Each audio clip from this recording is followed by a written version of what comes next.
Is your Panasonic TV's red light blinking? Don't worry, I've got you covered with 8 simple steps to troubleshoot and fix this issue. Step 1. Power cycle the TV. Unplug the TV from the power source. Wait for 5-10 minutes and plug it back in. This can reset the TV's internal circuits. Step 2. Check for overheating. Ensure that your TV has proper ventilation and isn't placed in a confined space. Overheating can cause the TV to malfunction. Clean the vents and allow it to cool down. Step 3. Inspect the power supply board. Remove the back panel of the TV and visually inspect the power supply board.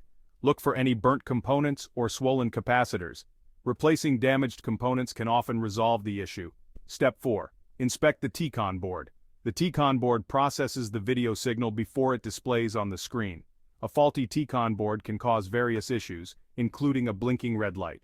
Open the back panel and inspect the T-con board for any visible signs of damage. Replace the board if necessary. Step 5. Verify HDMI connections. Disconnect all HDMI cables and then reconnect them securely. Sometimes loose or faulty HDMI connections can cause the red light to blink. Step 6. Update the firmware. Check Panasonic's official website for any firmware updates for your TV model. Updating the firmware can fix bugs and improve performance. Step 7. Perform a factory reset. Go to the TV's settings menu and select the factory reset option.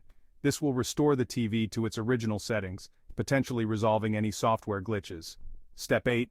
Check the backlight inverter board. If your TV's backlight inverter board is faulty, it can cause the TV to blink a red light. Inspect the board for any visible damage and replace it if necessary. Step 9.